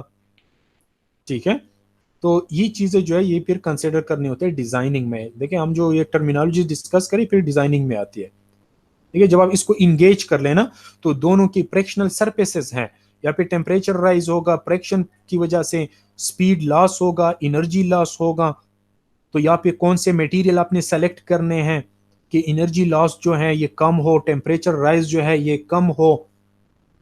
ठीक है, तो these parameters will be then considered in the designing of the clutches. ठीक है, सो जो मटेरियल आप सेलेक्ट करेंगे ना, यहाँ पे जो दो वो बुशेस टाइप होते हैं जो इंगेज करते हैं इसको, और यहाँ पे इसको इंगेज करते हैं। तो यहाँ पे जो मटेरियल होंगे क्लच के, ये यूनिफॉर्म कोएफिशिएंट ऑफ फ्रिक्शन की होनी चाहिए, हाई कोएफिशिएंट ऑफ फ्रिक्शन की होनी चाहिए कि इसकी क्या कहते हैं उसको, कपलिंग जो है या इंगेजमेंट जो है ये स्ट्रांग हो। अगर फ्रिक्शन कम हो तो फिर क्लच जो है वो काम नहीं करता, वो स्लिप हो जाता है फिर। ठीक है, similarly they will not be affected by moisture and oil. Mean being an engineer, जब आप क्लच की सपोज डिजाइनिंग करते तो किस तरह मटेरियल आप सेलेक्ट करेंगे, हाई एंड यूनिफॉर्म फ्रिक्शन वाला। Similarly the material which will be not affected by the moisture, because यहाँ पे वाटर भी आ सकता है, लुब्रिकेंट्स भी हो सकते हैं, सो इस तरह मटेरियल ना हो जो उससे इससे इफेक्ट हो सके। Also the material for the clutch will have the ability to withstand with high temperature, because जब ये जो पैड्स होते हैं ना, इसको पैड्स कहते हैं, जो पैड्स होते हैं जब ये कनेक्ट होते हैं, या जब ये कनेक्ट होते हैं तो ये व्हील रोटेट होते हैं ना, तो फ्रिक्शन की वजह से ये पैड्स इसके साथ प्रॉपरली इंगेज हो जाते हैं, अटैच्ड हो जाते हैं, और फ्रिक्शन की वजह से ये शाफ्ट रोटेट होता है। तो ये हाई फ्रिक्शन की होनी चाहिए, यूनिफॉर्म फ्रिक्शन की होनी चाहिए, और सच क्वालिटी की होनी चाहिए कि यहाँ पे जो टेम्परेचर राइज होगा उससे ये इफेक्ट ना हो जाए।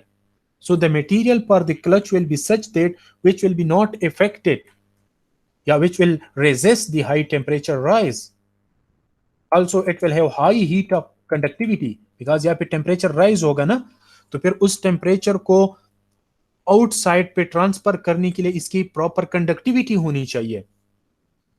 ठीक है, अक्सर आप लोगों ने जो है बार बार अगर आप ब्रेक प्रेस करते हैं या बार बार जो आप क्लच प्रेस करते हैं मोस्टली हिली एरिया में, तो यहाँ से एक स्मेल जैसा आ जाता है, स्मेल आ जाता है। इससे स्मेल क्या होता है कि यहाँ पे हाई टेम्परेचर जनरेट होता है, और उस टेम्परेचर से ये जो पैड्स होते हैं ब्रेक्स के या क्लचेस के, ये पैड्स क्या होते हैं, ये इसकी वियरिंग स्टार्ट हो जाती है।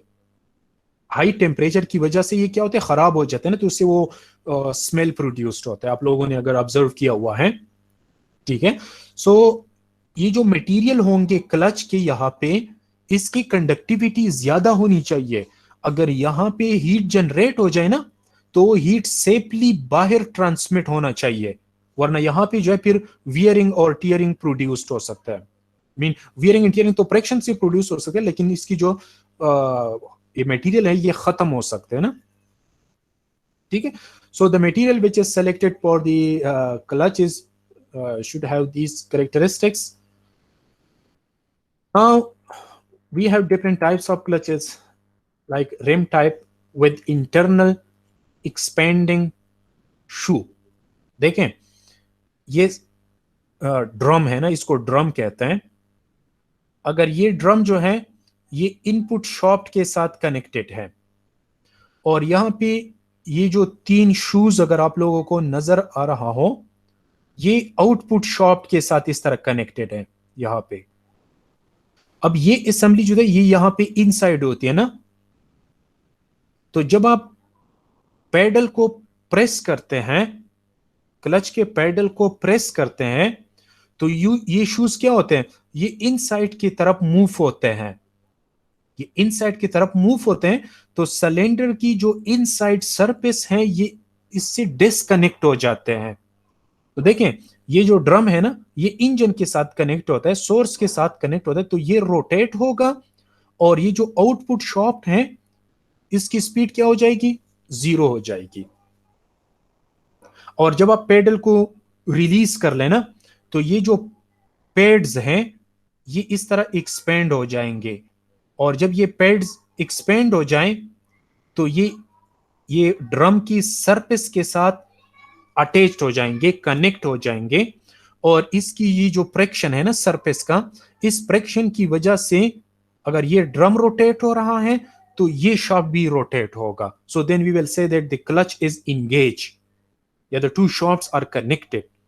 सो इसको क्या कहते हैं, इंटरनल एक्सपेंडिंग शूज इसको कहते हैं, इंटरनल एक्सपेंडिंग शू टाइप क्लच.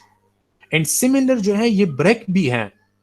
अगर ये इनसाइड लगा हुआ है ना और ये शू जो है ये इनसाइड की तरफ है, तो ब्रेक नहीं होगा, ब्रेक अप्लाई नहीं होगा. और जब आप ब्रेक अप्लाई कर लें तो ये शू एक्सपेंड हो जाते हैं, इनसाइड सरफेस के साथ अटैच्ड हो जाते हैं, और इस ड्रम का जो स्पीड है इसको 0 कर देते हैं. तो फिर उस केस में हम इसको ब्रेक कहते हैं. ठीक है.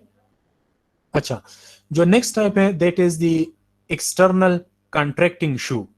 देखें यहां पे ये जो सिलेंडर है ना, ये ड्रम टाइप जो है ये इंजन के साथ कनेक्टेड होता है, और आउटसाइड आपको अगर ये चीज नजर आ रहा हो, ये जो फ्रिक्शनल एक लेदर मटेरियल होता है ये आउटपुट शाफ्ट के साथ कनेक्ट होता है.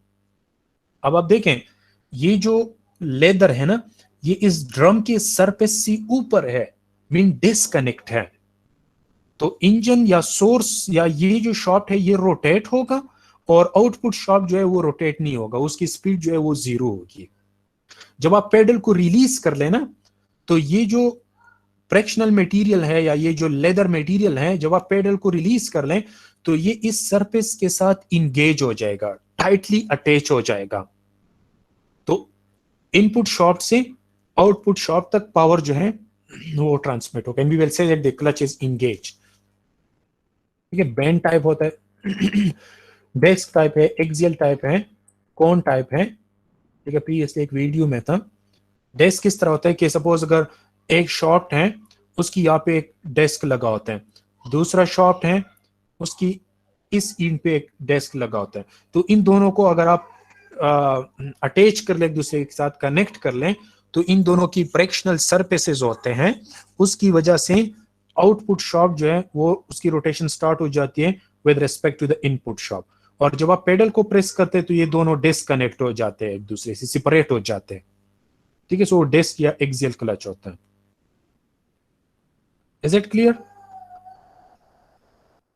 ये फ्रिक्शनल क्लच है ना, एक शाफ्ट इनपुट है एक आउटपुट है, इन दोनों की ये जस्ट सर्कुलर प्लेट्स हैं, हाईली फ्रिक्शनल सरफेसेस होते हैं. ये जब आप पेडल को रिलीज कर लें तो ये दोनों एक दूसरे के साथ कनेक्ट हो जाते हैं ना. तो अगर ये शाफ्ट रोटेट हो रहा है तो ये अपने साथ ये भी रोटेट करेगा, और जब आप पेडल को प्रेस कर लें तो ये दोनों जो है ये सेपरेट हो जाते हैं. तो फिर ये शाफ्ट रोटेट होगा और ये जो है ये रेस्ट में होगा. ठीक है.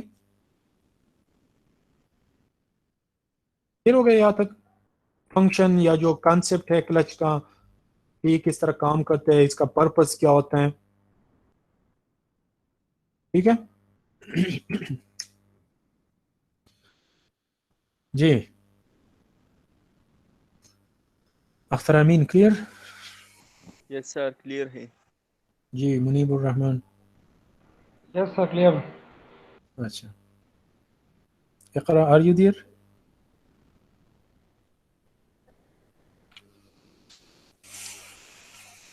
Okay, now that was just a concept or introduction about the clutches. Now, being an engineer, we are interested with the design of clutches, and mostly in the design of clutches, we are dealing with the analysis and synthesis of the we can say that analysis and synthesis of the clutches.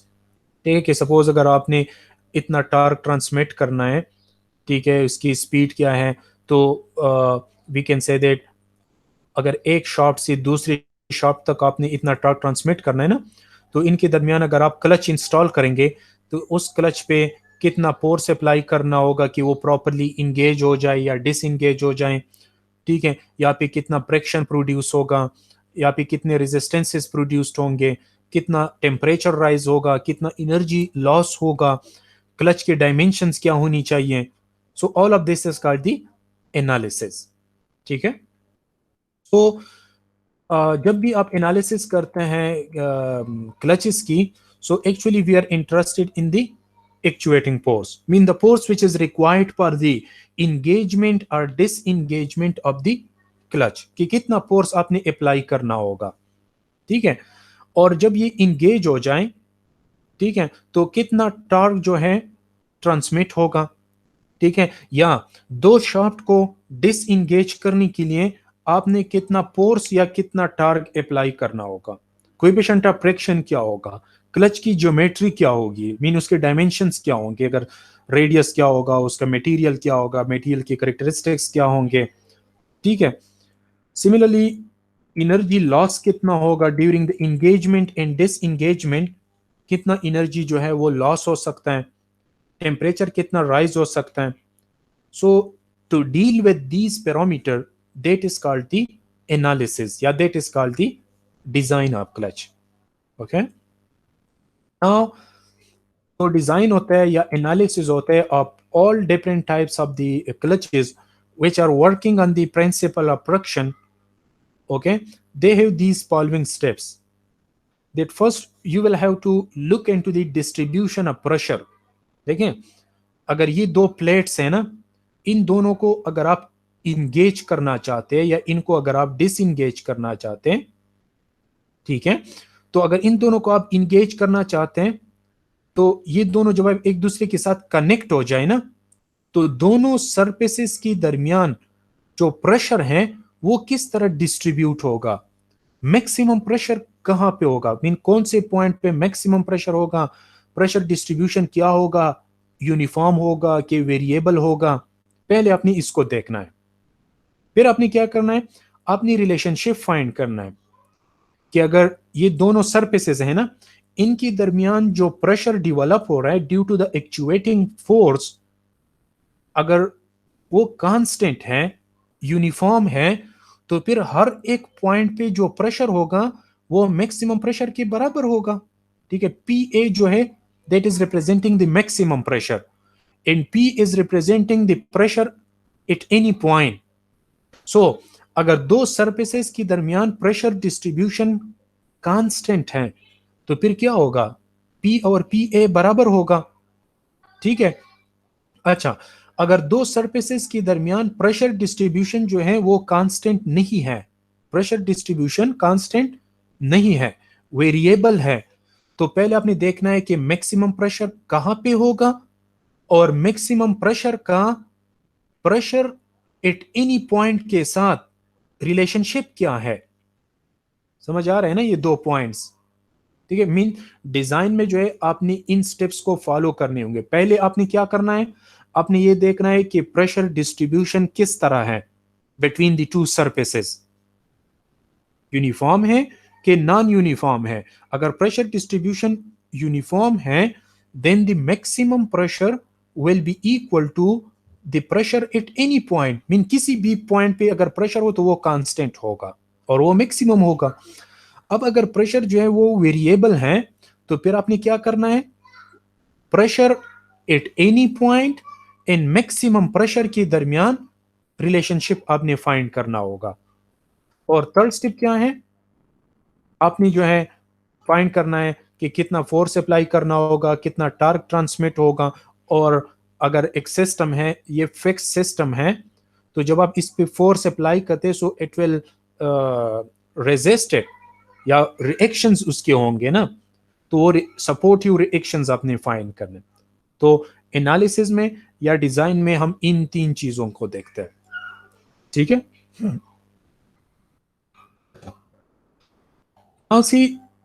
यहां से एक इसको अच्छा है,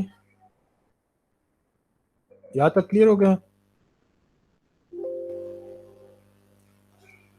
अगर कोई question है या अगर कोई कंफ्यूजन है तो फिर बीच में आप पूछ सकते हैं। अच्छा देखें, यहाँ पे हमारे पास इसको उठाए, देखें एनालिसिस के लिए ये हमारे पास एक क्लच सिस्टम है which we have also discussed in the first slides, जो वीडियो में हमने इसको डिस्कस किया था। ठीक है, तो let this is at clutch. अच्छा, अब देखें यहाँ पे ये जो ब्लू कलर का है ये प्लाई व्हील है, ये इंजन के साथ कनेक्ट होगा। ठीक है, ये इंजन के साथ कनेक्टेड है।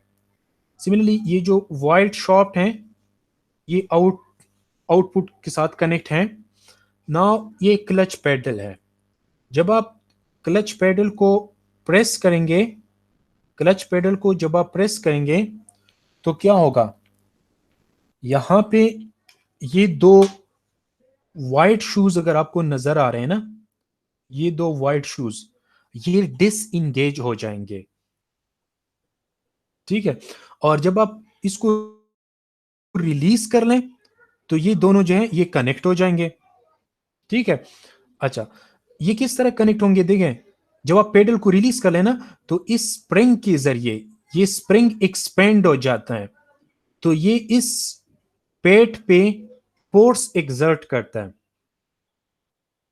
तो ये इसके साथ कनेक्ट हो जाता है। और ये पेट जो है इसकी सरफेसेस हाईली फ्रिक्शनल सरफेसेस होते हैं, तो ये व्हील रोटेट होता है ना, फ्लाई व्हील रोटेट होता है, इंजन के साथ कनेक्टेड है। तो जब ये रोटेट होते हैं और ये शू इसके साथ परमली अटैच्ड हो जाए, टाइटली अटैच हो जाए, तो ये अपने साथ ये शाफ्ट को भी रोटेट करेगा फिर। ठीक है, अच्छा अब देखें यहां पे ये जो है ये सरफेस है ना, प्लाई व्हील का सरफेस है, प्लाई व्हील का सरफेस है। यहाँ पे ये पैड है, इस पैड के ऊपर यहां से जो है फोर्स अप्लाई हो रहा है। देखिए इस पॉइंट से ये स्प्रिंग इस पॉइंट पे फिक्स है ना, यहाँ पे ये जो पॉइंट है फिक्स है, यहां से इस पे फोर्स अप्लाई हो रहे हैं। नाउ जिस जगह पे फोर्स अप्लाई हो रहे हैं, ठीक है, सपोज ये जो है इस पॉइंट से फॉर एग्जांपल बी डिस्टेंस पे है। ठीक है, मीन ये सेंटर पॉइंट जो है ना इस हैंग पॉइंट से बी डिस्टेंस पे है इस तरह, और वर्टिकली ये जो है सपोज ये ए डिस्टेंस पे है। ठीक है, तो अब देखें लेट अस नाउ अप्लाई जो प्रीवियस स्टेप्स है उसको एक थ्योरेटिकल प्रॉब्लम पे अप्लाई करते हैं। तो देखें हमारे पास ये एक शू है जो इस ए पॉइंट पे हैंग है और इसके ऊपर ये इफ एक्चुएटिंग फोर्स अप्लाई हो रहा है। तो यहां पे अगर आप फोर्स अप्लाई करते हैं तो इस सरफेस से इस डायरेक्शन में नॉर्मल फोर्स अप्लाई होगा। ठीक है, which will push this surface together, और एक इनके दरमियान यहां पे एक फ्रिक्शनल फोर्स जनरेट होगा ना, frictional force will be equal to F N, where small F जो है ये कोएफिशिएंट ऑफ फ्रिक्शन है, और ये बॉडी जो है सपोज ये इस डायरेक्शन में रोटेट हो रहा है, मीन ये जो प्लाई व्हील है ना ये इस तरह रोटेट हो रहा है। ठीक है, देखें सी ये ये लाइन जो मैंने ड्रा की है ना, ये यहाँ पे व्हील के इस सरफेस को रिप्रेजेंट कर रहा है, ठीक है, व्हील के सरफेस को रिप्रेजेंट कर रहा है। इसके ऊपर ये जो है ये पैड है, ये वाइट पैड है, वाइट पैड है। ये वाइट पैड जो है ये इस पॉइंट पे, ये सपोज ए पॉइंट है ना, ये फिक्स है, यहां से इस पे फोर्स अप्लाई हो रहा है। ये हिंग पॉइंट है, यहां पे ये ए पॉइंट है ना, that is the point from which this shoe is supported. Mean ये शू जो है या पैड जो है इस पॉइंट से सपोर्टेड है, ठीक है। अब देखिए इस स्प्रिंग के जरिए इस पैड के ऊपर यहाँ पे फोर्स अप्लाई हो रहा है, मीन इस तरह इसके ऊपर एक्चुएटिंग फोर्स अप्लाई हो रहा है एफ, जिसके जरिए ये पैड जो है प्लाई व्हील के साथ इन कांटेक्ट आ रहा है। सो प्लाई व्हील की तरफ से इसकी एक्चुएटिंग फोर्स के अपोजिट डायरेक्शन में नॉर्मल फोर्स अप्लाई होगा। अब ये व्हील जो है देखें इस तरह रोटेट हो रहा है ना, इस तरह रोटेट हो रहा है। सपोज ये इस तरह इसकी मोमेंट है, ये एरो जो है मोमेंट रिप्रेजेंट कर रहे हैं। तो यहां पे इन दोनों की दरमियान क्या होगा, फ्रिक्शनल फोर्स होगा, and that will be equal to F N, ठीक है। फ्रिक्शनल फोर्स जो है वो इस डायरेक्शन में होगा, अलोंग द मोशन होता है ना, एफ एन। स्मॉल एफ जो है ये कोएफिशिएंट ऑफ फ्रिक्शन है, ठीक है। सो इन दोनों का जो रिजल्टेंट होगा it will be this one. देखिए ये जो ब्लैक लाइन है that is the resultant of the frictional force and normal force, ठीक है। अच्छा अब देखिए ये जो शू है ये हिंग पॉइंट से यहाँ पे हिंग पॉइंट है ना, हिंग पॉइंट से सपोज इतने डिस्टेंस पे है, बी डिस्टेंस पे, और वर्टिकली जो है ये इतने डिस्टेंस पे है, सपोज ए डिस्टेंस पे है, ठीक है। समझ आ रहा है डायग्राम की, mean with respect to this one, mean real figure के साथ आप इसको कंपेयर कर लें, ठीक है। अच्छा नाउ सी यहां पे ये 3 स्टेप्स हमने अप्लाई करने हैं, ये देखें ये 3 स्टेप्स हमने अप्लाई करने हैं। This one, determine the distribution of pressure, determine the relationship between the maximum pressure and pressure at any point, and we have to find out these things, ठीक है। सो नाउ सी ये शू जो है ये small shoe है, so we are assuming that the pressure at any point is constant, mean इसका जो surface है ना, इसकी सरफेस पे जो प्रेशर है एट एनी पॉइंट वो कांस्टेंट है। तो सेकंड स्टेप क्या है, relationship between the pressure at any point and maximum pressure. So अगर प्रेशर कांस्टेंट है हर एक पॉइंट पे, तो हर एक पॉइंट पे जो प्रेशर होगा ये मैक्सिमम प्रेशर के बराबर होगा। P जो है that is the pressure at any point, और PA जो है that is the maximum pressure. So अगर प्रेशर यूनिफॉर्मली डिस्ट्रीब्यूटेड है तो हर एक पॉइंट पे जो प्रेशर होगा वो कांस्टेंट होगा, और एंड सपोज वो मैक्सिमम प्रेशर है सपोज, ठीक है। अच्छा नाउ थर्ड स्टेप क्या है, we have to find out the actuating force, the torque and the reactions, कि यहाँ पे जो सपोर्ट है ना इससे कितना रिएक्शन जो है वो अप्लाई हो रहा है। देखिए रिएक्शन इस डायरेक्शन में है, टोटल रिएक्शन फोर्स, तो एक इसका एक्स कंपोनेंट होगा आर एक्स, और एक जो है इसका आर वाई कंपोनेंट होगा, बिकॉज ये शू जो है ये इस पॉइंट के जरिए सपोर्टेड है, इस हिंग पॉइंट के जरिए ये शू सपोर्ट किया गया है, ठीक है। तो आप देखें थर्ड स्टेप में अगेन सी ये प्लाई व्हील है,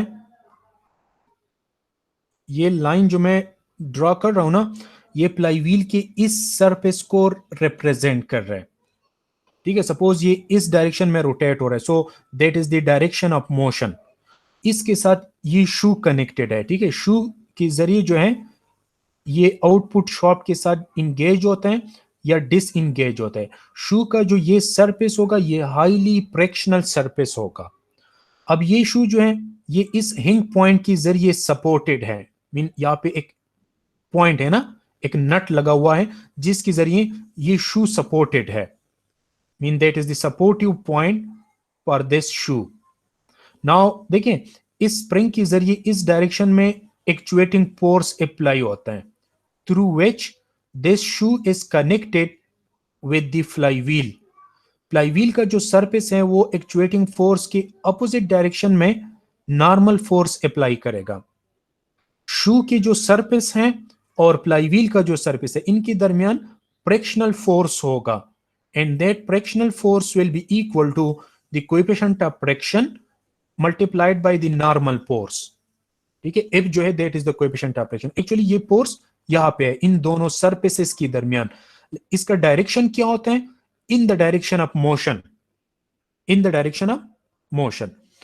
अब एक्चुएटिंग फोर्स से जो सपोर्टिव पॉइंट है यहां तक ये जो डिस्टेंस है सपोज दैट इज बी, और हिंग पॉइंट से ये जो डिस्टेंस है वर्टिकल डिस्टेंस है suppose that is a distance.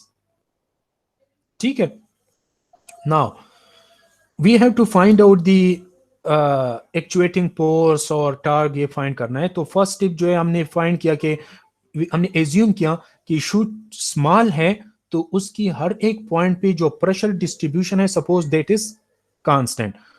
सो ये हमारा फर्स्ट एजम्पशन हो गया। फिर सेकंड स्टेप क्या है? To find out the relationship between pressure at any point and pressure at and maximum pressure. So P will be equal to PA। ठीक है, and we know that pressure is equal to mean यहां पे कितना pressure generate होगा, कितना pressure generate होगा? That will be equal to the normal force divide by area of the shoe, mean इस pad का जो एरिया है। सो नॉर्मल फोर्स क्या हो जाएगा? That is equal to pressure multiplied by area, and see pressure at any point जो है वो कांस्टेंट है और suppose that is maximum pressure. So N is equal to PA, जो नॉर्मल फोर्स होगा वो किसके बराबर होगा? यहां पे जो प्रेशर जनरेट होगा ना that multiplied by the area of the pad. ठीक है, नाउ थर्ड स्टेप क्या है? आपने इक्विलिब्रियम की कंडीशन को अप्लाई करना होगा, बिकॉज ये सिस्टम स्टैटिक में है ना, ये सिस्टम तो मूव नहीं हो रहा। सो स्टैटिक इक्विलिब्रियम की कंडीशन को अप्लाई करना होगा। अब देखिए ये जो जिस पॉइंट से हैंग पॉइंट है ना, जो सपोर्टिव पॉइंट है, इस पॉइंट से सम ऑफ द मोमेंट जो है इसको हम जीरो ले सकते हैं बिकॉज पूरा सिस्टम रेस्ट में है। So sum of the moment from this fix point will be zero. ठीक है, तो अब देखें ये F फोर्स है, इसका मोमेंट कितना होगा जी? बताएं जल्दी जल्दी। इस A पॉइंट से F फोर्स का मोमेंट कितना होगा?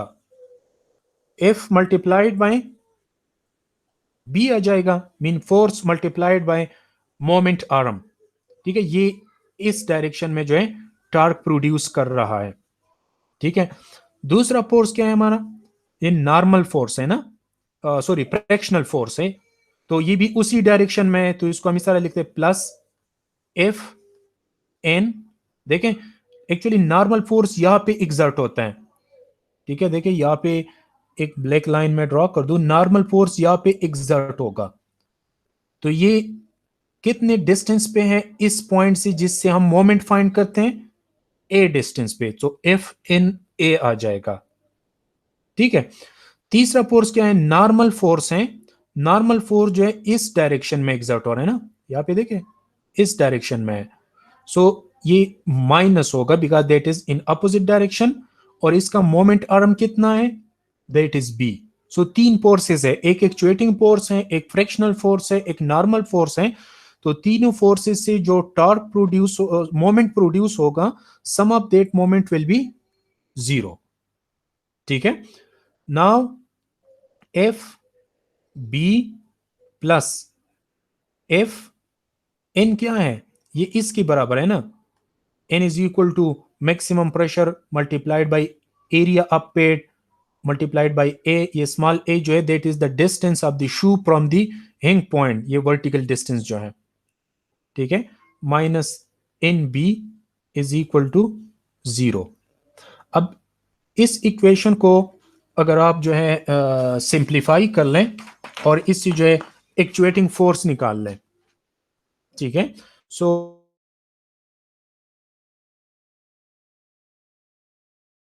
ठीक है, the actuating force will be equal to PA,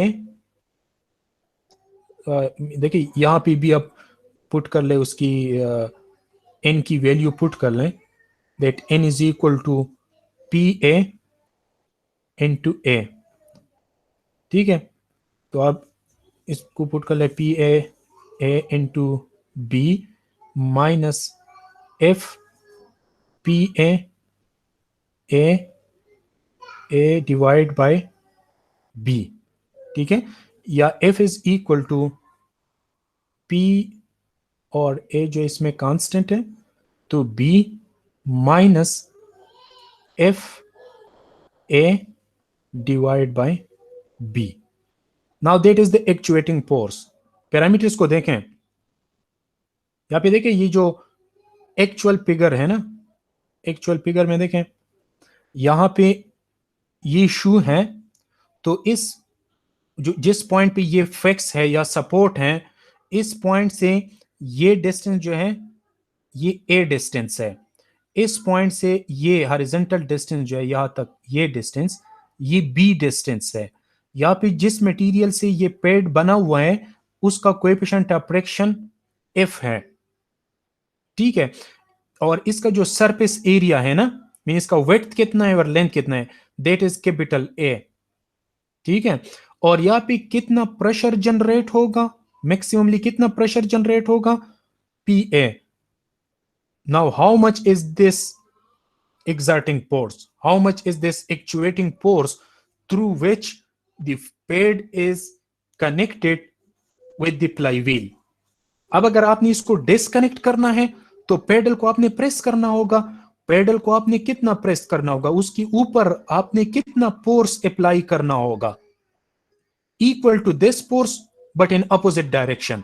तो जब आप इसको प्रेस करते हैं ना तो ये स्प्रिंग पे ऊपर की तरफ फोर्स अप्लाई हो जाता है। So actually that is the actuating force, that is equal to this one. So now designing में आपने क्या करना है कि आपने कितना एरिया रखना है, इसका कितना कोएफिशिएंट ऑफ फ्रिक्शन रखना है, that will B depend on the type of the material, कितने डिस्टेंस पे इसको फिक्स करना है कि इतने फोर्स पे ये प्रॉपरली कनेक्ट और डिस्कनेक्ट हो जाए, ठीक है। So this is the actuating force for that simple pad, इस सिंपल पैड के लिए ये एक्चुएटिंग फोर्स आ जाएगा। So which is the required actuating force. अब देखें ये हिंग पॉइंट है ना जी, इस हिंग पॉइंट पे ये ऑब्जेक्ट सपोर्टेड है, ये पैड सपोर्टेड है, तो उसके ऊपर जो डिफरेंट फोर्सेस एक्सर्ट होंगे तो उसकी जो रिएक्शंस है, एक एक्स कंपोनेंट होगा और एक उसका वाई कंपोनेंट होगा, mean R X and R Y. So again we can apply the condition that sum of the horizontal forces will be equal to zero. So horizontal forces कौन कौन से हैं, एक हॉरिजॉन्टल रिएक्शन फोर्स है और एक ये नॉर्मल फोर्स है, फ्रैक्शनल फोर्स है, ठीक है। सो ये उसकी अपोजिट डायरेक्शन में है तो इसका साइन नेगेटिव आ जाएगा, and R X minus F N जो है that is equal to P A into A is equal to zero. So R X जो है horizontal component of the reaction that will be equal to F P A into A. इन यहाँ पे कितना reaction होगा, कितना horizontal component होगा reaction का। Similarly for the vertical component we can take that sum of F Y is equal to zero. तो एक हमारे पास ये वाई कंपोनेंट है रिएक्शन का, so R Y plus actuating force जो है इस डायरेक्शन में है तो ये प्लस होगा, नॉर्मल फोर्स जो है अपवर्ड है इन अपोजिट डायरेक्शन में तो माइनस एन होगा, that will be equal to zero, ठीक है। या we can say that R Y is equal to N minus F, ठीक है, या R Y is equal to N जो है that is equal to P A minus F. So that will be the vertical component of the reactions. So this is the analysis of the we can say that of this pad. ठीक है, यहाँ पे ये जो paid लगा हुआ है ना, ये वाइट शेप अगर आपको नजर आ रहा हो, सो ये उस पेड का हमने एनालिसिस कर दी कि यहाँ पे कितना एक्चुएटिंग फोर्स अप्लाई होगा और इस जो सपोर्टिव पॉइंट है, हिंग पॉइंट है, उस पे कितने या ये कितना रिएक्शन जो है अप्लाई करेगा. These R Y and R X are called the horizontal and vertical components of the hinge pin reactions. Mean ये जो सपोर्टिव पॉइंट है ना, इसका जो रिएक्शंस हैं, ये दो रिएक्शंस होंगे, ये इसका एक्स और वाई कंपोनेंट होगा. ठीक है. So in this analysis, that is very useful when the dimension of the clutch or brakes are known and the characteristic of the frictional material are specified. देखिए, जब आपको dimensions given हो ना, ये A given हो, B given हो, frictional coefficient of friction given हो, maximum pressure कितना generate हो रहा है वो given हो, so you can calculate कि कितना reaction होगा hinge point का और कितना actuating force required होगा for the engagement or disengagement. ठीक है. In design, however, we are interested more in synthesis than in analysis. ठीक है, हमने ये देखना होता है कि सिस्टम जो है कब फेल होगा, कब फेल नहीं होगा, मीन कितने डायमेंशंस पे वो सेफ होगा. ठीक है, और किस तरह हम उसकी जो एफिशिएंसी है इंप्रूव कर सकते हैं कि सिस्टम जो है प्रॉपरली काम कर सके. ठीक है. So in this problem we make good use of fractional material. Mean अगर देखें एक्चुएटिंग फोर्स जो है ये किस चीज पे डिपेंड है, फ्रैक्शन पे डिपेंड है ना, डायमेंशंस पे डिपेंड है, सपोर्टिव कंपोनेंट से, सपोर्टिव पोजीशन से, cross sectional area of the pad पे डिपेंड है. So we can improve the design by selecting the proper dimension and proper material. अब देखें, अगर इतना फ्रैक्शन आप मटेरियल आप इस तरह सेलेक्ट कर लें कि उसका इस तरह फ्रैक्शन हो कि ये जो सेकंड टर्म है ये जीरो बन जाए. देखिए, ये ए और बी है ना, यहाँ पे देखें B minus F A, mean F की अगर एसी वैल्यू आ जाए, कोएफिशिएंट ऑफ फ्रैक्शन की एसी वैल्यू आ जाए कि ये टर्म जो है ये जीरो हो जाए, तो एक्चुएटिंग फोर्स क्या हो जाएगा, जीरो हो जाएगा. इसका मतलब क्या होगा फिर, ठीक है, it is called the self locking condition. ये कि फिर क्लच को ऑपरेट करने के लिए जीरो फोर्स रिक्वायर्ड होगा, इंगेजमेंट के लिए या डिसएंगेजमेंट के लिए.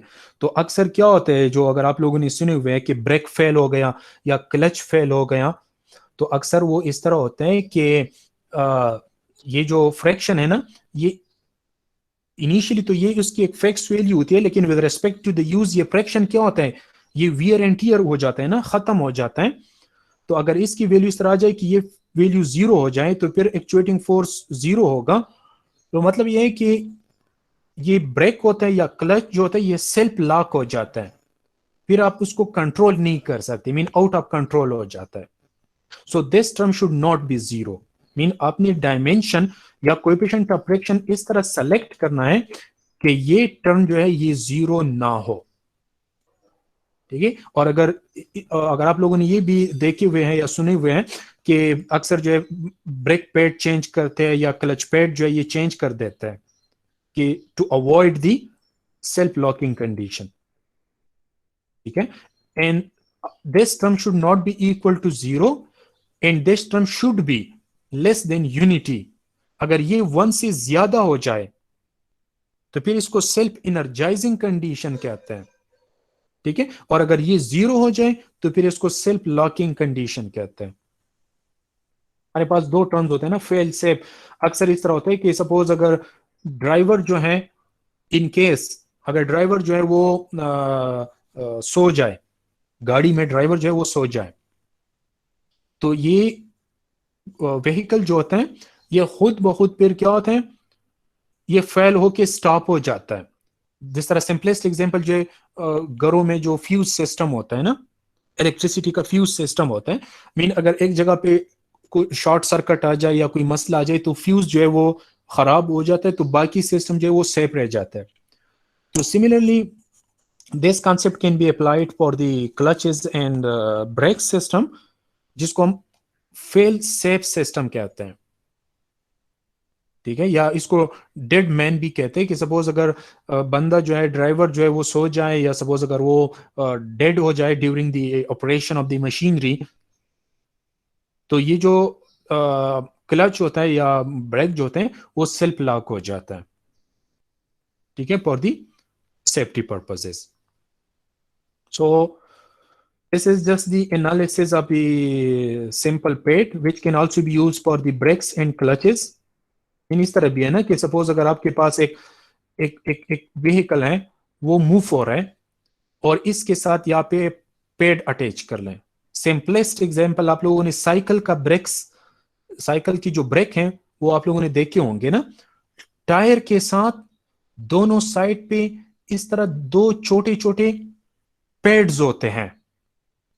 तो ब्रेक फिर किस तरह काम करते हैं, जब आप ब्रेक हैंडल को प्रेस करते हैं ना, तो ये दोनों पैड्स क्या हो जाते हैं, ये टायर के सरफेस के साथ अटैच्ड हो जाते हैं, टायर के सरफेस के साथ कनेक्ट हो जाते हैं, टाइटली कनेक्ट हो जाते हैं। और मोस्टली क्या होते हैं, रबर से बने होते हैं ना, रफ सरफेस होता है इसका, फ्रिक्शनल सरफेस होता है।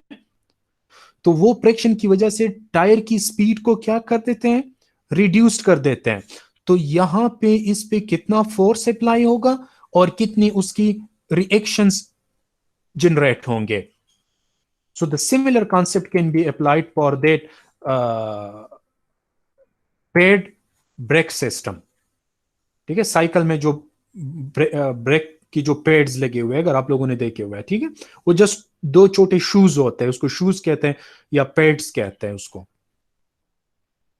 Clear? So this was all about today.